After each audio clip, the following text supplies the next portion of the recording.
Hi, good morning. This lecture is going to be a little different than the ones I've previously put on, and it's going to be on the subject of the occult and identifying those that are in the occult. The reason is there's a great misunderstanding by those who are in the occult and those who are out. Those who try to identify it and who try to teach on it are often wrong, or they have partial truths or half-truths. They've many times gotten their information from people that honestly think they're giving them the truth, but they don't know. One of the things is the cult, or what we call the Lucifarian family structure, is designed on a need-to-know basis only. Within that structure, you're going to find four groups of people. The first group you're going to find is those that are called low cult. A low cult individual is a person that is in a satanic coven or is a witch or a witch's coven. They could be an eclectic, they practice on their own. Low cult is somebody that is seeking to have power. And they typically will be demonized because they've given themselves over to specific types of demons and entities, but they're not born with a throne in them or a cherub. So they are not a Nephilim. That's a major difference. A low cult is a person that is seeking to obtain power. Typically, they're an individual that is weak-willed, and they would say the opposite, but the honest way to look at it is they're seeking more power because they feel weak and they want to be in power. A low cult individual, they tend to be of the nastier sort. If they're into the dark arts, of the positive, they try to be very positive, like a good witch, or they try to help people. Low cult can be described as anything from being a palm reader, tarot card practitioner, somebody that practices the I Ching, Wicca, Ouija boards, devil worship, low cult, satanic worship, anything that is what we would call a summoning, a conjuration, a impartation, or a desire to mingle with spirits or entities.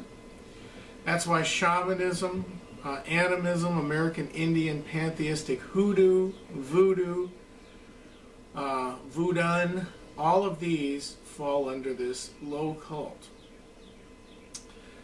Now, one of the things they all have in common, for instance, Druidry is also a part of it, is that they seek to entertain, or shall we say, have an appointment. They seek to obtain an appointment with an entity.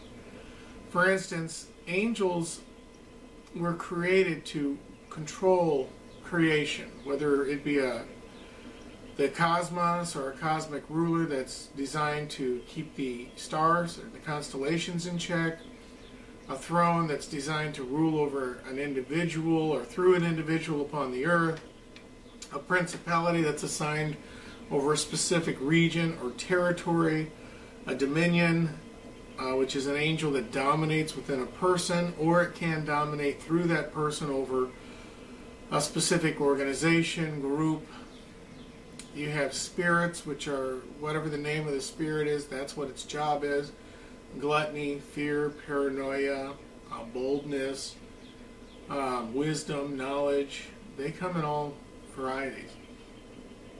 A low cult individual is somebody that will do rituals, practices, things that are devoted to the entity in order to appease them or make, shall we say, barter their influence. Low cult individuals tend to glamorize the rituals or the decadence or the highlights, you know, like somebody that uses crystals or uses divining rods or is a medium. A medium is somebody that channels or allows entities to enter into them. Interestingly enough, many forms of the martial arts would fall under that definition because they channel spirits. For instance, in Shaolin or CC Shaolin, the Satanic Family systems, esoteric arts, they will channel the spirit of the animal or of the art into them and allow it to possess their body and take over. Now, the difference between low cult and high cult is this. High cult are the ones that are over the low cult. The high cult are those that have progressed to a higher, shall we say, stature and level within the demonic community. They usually have a dominion within them or a principality that rules inside of them or with them. They will tend to be much more organized and structured. One thing they share in common with low cult is they will use drugs for opening the mind. They will all have deviant sexual practices that they do. Many of them will entertain themselves by the drinking of blood or doing some other ritualistic program like eating meat, human meat, animal meat. They will give some type of sacrifice, whether it's human, whether it's animal, or both. They don't do it all the time. There's only specific times of the year that they will do that, or at a special, shall we say, special pronouncements or special engagements, like confirming of a child or the dedicating of a child. The Bible teaches that as in the days of Noah, so shall it be in the second coming of the Son of Man.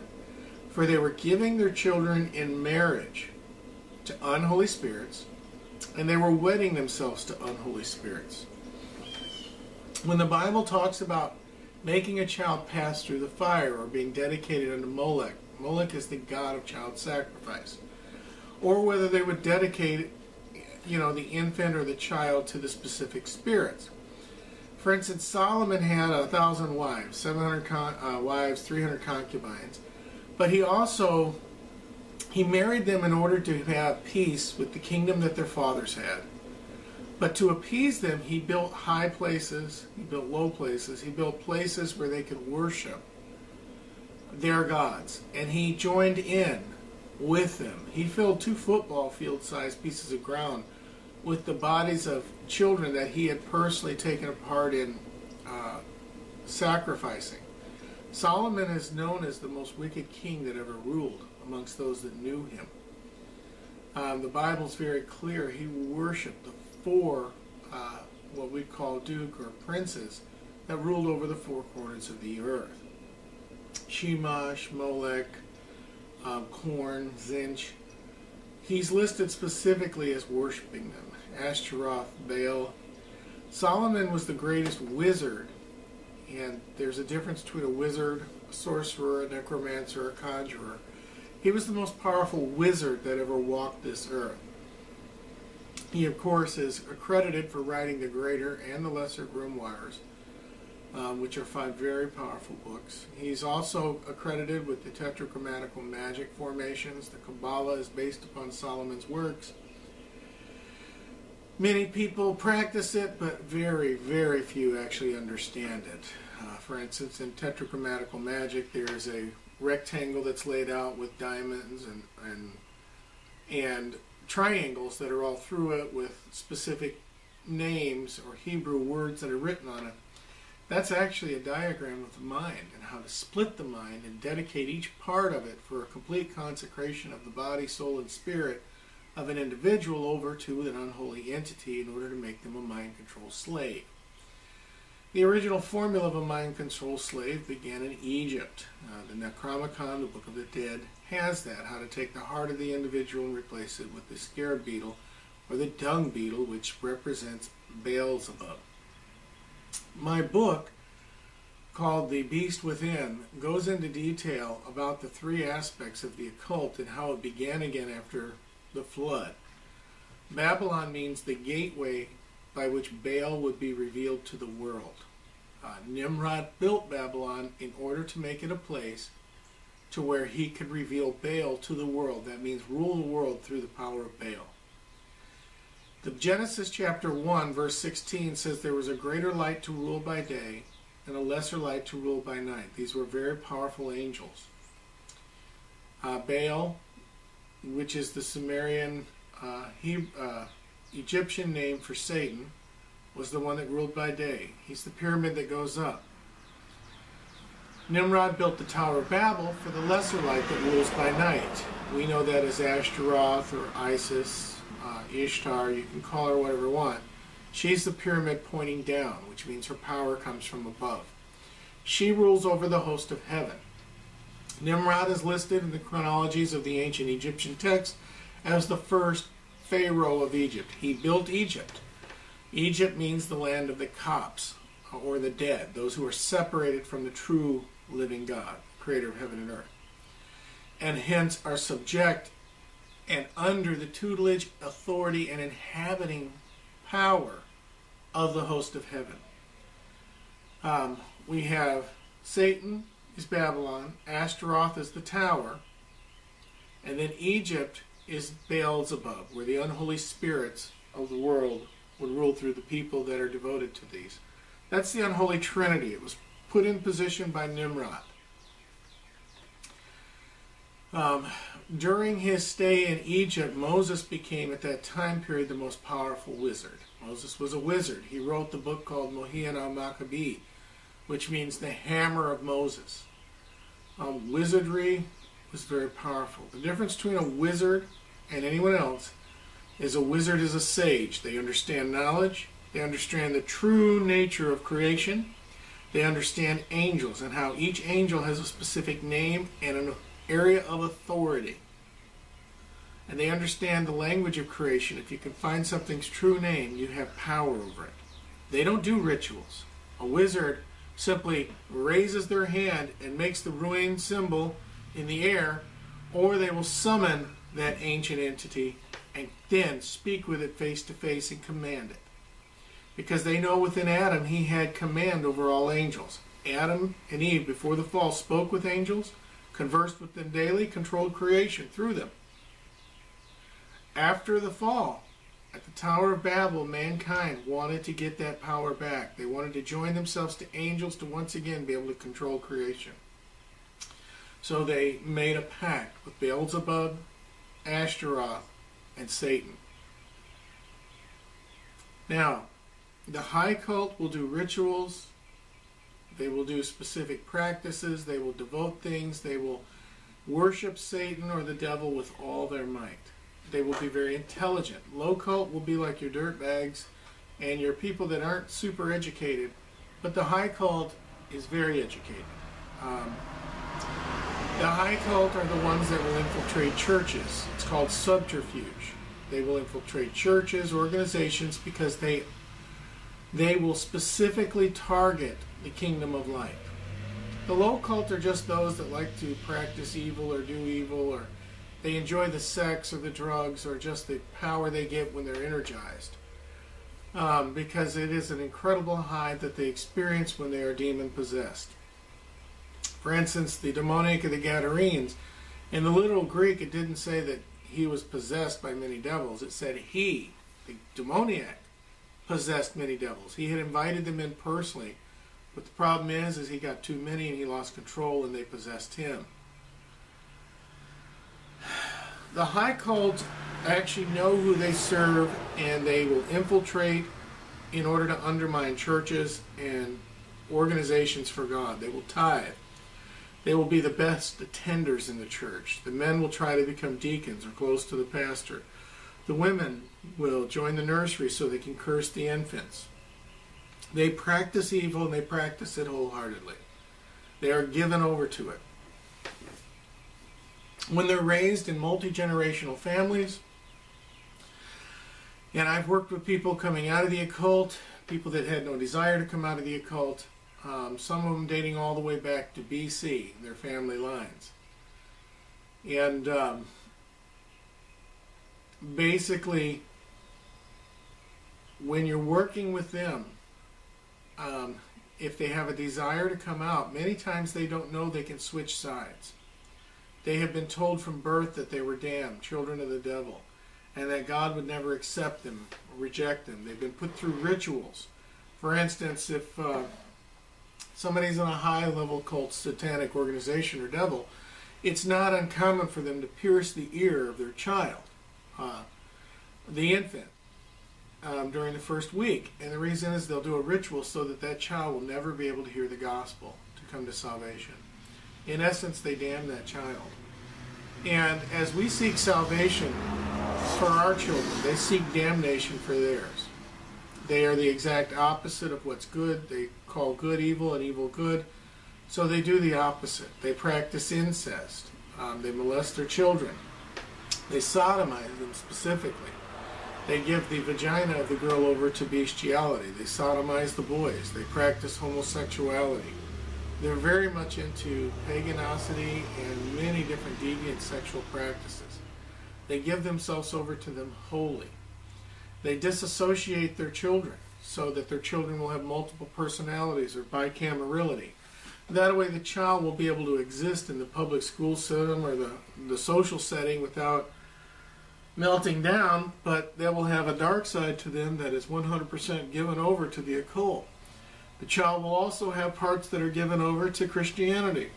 They always want their children to have a part that becomes saved, because if they don't have a part to balance, it's a 1/3, 2/3, or 1/4, 3/4 triggering mechanism. Like the Little Dipper or the Big Dipper has a handle. They'll have one part, which is the handle, 1/4 of the brain that's given over to the true God, believing it's saved and is a Christian, and the other 3 parts that form a pyramid down here that are given over to Satan, Ashtaroth, and Beelzebub. In the males, you will find the grandfather. His sins will be passed on. You'll find the father. The father's sins will be passed on. You'll find the son. In the females, you'll find the grandmother. You'll find the mother. You'll find the maiden. These are the 3 aspects that are in either the male or the female. A male will have to mate. They will find a female. They may have many different wives that they're married to, one of which they live with. Females will have many different husbands. They will practice it because it goes against God's word once again. So they will seek to have multiple partners. And it's a part of their upbringing. They will practice bestiality. They will lick out the anus of a dog. The women will have sex with animals. Their vaginas will be dedicated to animals while their anus is used by the men. So it's everything that opposes and is against Christianity. The high cult is the second group. I hear many people that believe they're experts on the occult, and they'll say, oh, they're the chosen ones and this and that. They're not all chosen ones. And it's wrong to make a general statement like that. That's a very small part of programming. In mind control conditioning and programming, there's only one group that are called chosen ones.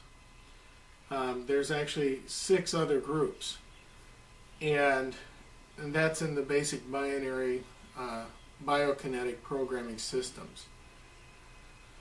So they're not all chosen ones. Then you have the third group. And the third group are called the Blue Bloods. The Blue Bloods are those who have dedicated themselves and their family line over to worshiping and giving themselves over for use by the Purebloods. They give themselves over to worship to Lucifer. And the difference between Satan and Lucifer is this. A Lucifarian is somebody that is born with a Nephilim. They have an angel in them. They are a pureblood. They many times date all the way back to Noah. And they'll have given themselves and their family line over to the end of time. And they are born with an angel in them. They grow up with an angel in them, never knowing it completely, being split in their brain, usually into 4 different parts, not just 2, left and right hemisphere, but the left and right hemisphere will both be split into 2 more. In high-level programming, it's common to have 48, 52, or 72 parts that are all primary, that all have their own core. When you create bicamerality, you don't have one person that's split into 2. You have 2 completely different persons. Just like the Greek god Janus, which rules over every other god. He has 2 faces, one to the right, one to the left. And that's the way it is in a person that is bicameral. They'll have 2 completely different persons, and those will be split into the other branches. That's called bicamerality. It's called twinning. The angel that's in them, The Nephilim will be on the one side, and it will be completely given over, directed and guided by the spirits of darkness. Blue bloods are those who seek to worship Lucifer, and they serve the purebloods. In certain organizations, a blue blood will have a similar ring or symbol, but their stone will be blue. Whereas the pureblood, if they wear a stone or a symbol, will be black or red, depending on the organization they're in. So, blue bloods are once again, they're very clean cut. They don't go to these satanic rituals. They practice incest.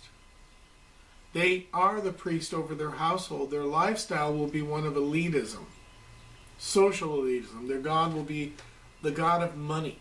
They will be very frugal with their money. They'll use coupons. They'll drive to get cheaper gas. They are very much in control of their lives. They raise their children with standards, perfectionism. They worship Lucifer, they desire, and they can go through rituals where they will cross the river Styx and become a member of the Illuminati if they're devoted enough.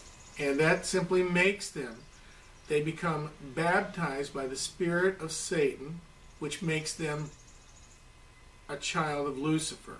The unholy spirit of an entity will enter into them and completely join himself to them. They say that it's the most painful thing you can ever go through, because it's like every molecule and fiber of your body is torn apart. But from that point forward, they're 100% possessed, but in control of themselves. They work with the entity. Then you have the purebloods. They would be wearing a black or a red stone or a white diamond. Purebloods trace their lineage all the way back to those that have dedicated themselves primarily at the Tower of Babel, and they have split from those 14 families at the Tower of Babel. A pureblood is somebody who was born with an angel in them. At the genetic level, they are fused. They are a Nephilim. Their children are Nephilim. They believe they are damned.